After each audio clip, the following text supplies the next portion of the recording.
It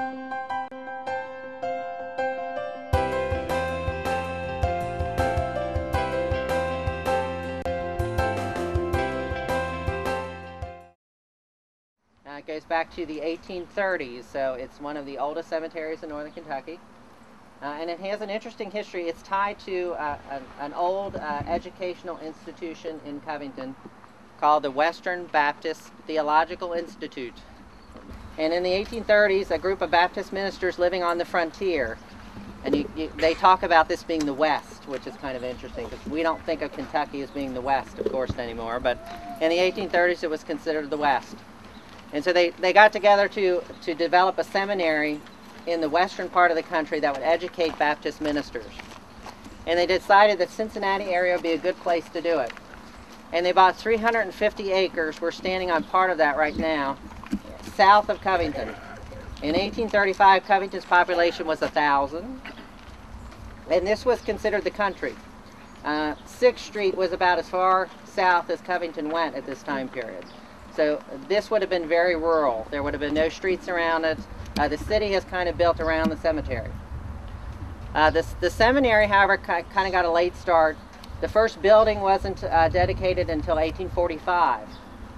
And they were having trouble raising money. And so what they thought they would do with the 350 acres was to sell part of the property off for housing lots. And one of the trustees, whose name was Ephraim Robbins, the last name, we'll see his tomb in a little while. Robbins is what Robbins Street is named after. He's the namesake of Robbins Street.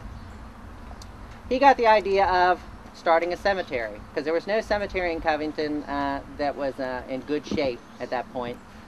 And so he set aside 22 acres that we're standing on today as a cemetery. The cemetery, however, they started burials here in the 1830s. And it is the burial ground for many of the early northern Kentucky founding families, and we're going to point out many of those to you today. Benjamin Franklin Howard, his monument tells you a lot about the Civil War and what impact the Civil War had on African Americans. He was born in 1849 in Kentucky, not in northern Kentucky. I don't know if I have his exact place.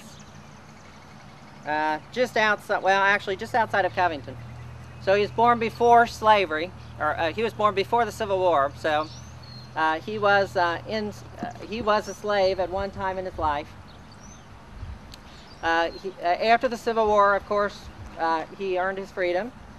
He is buried here with his wife Mary. His claim to fame is he is the founder of the National African American Elks Association.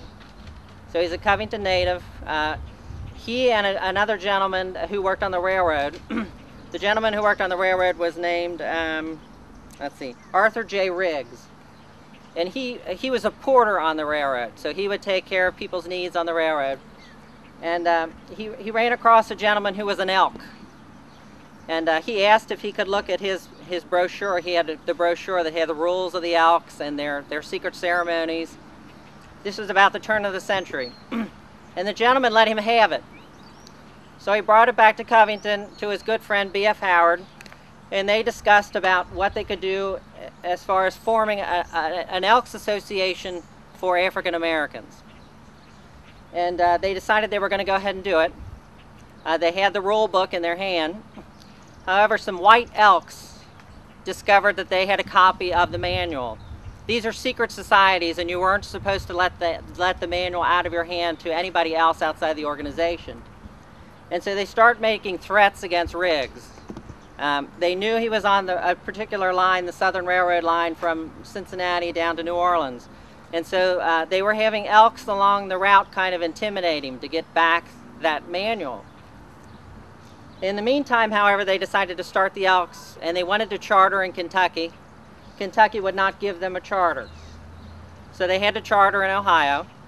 The first Black Elks Association was established in Cincinnati by the two Covington men in 1897. A few years later, they started a Covington branch. In the meantime, however, Riggs was harassed so much for having this copy, and the white Elks were very infuriated about having an African American association that wasn't connected to them. And so he was threatened so much that he actually left Covington. He lived somewhere else, only a handful of people knew, under an assumed name for the rest of his life. He feared for his life and his children and his wife.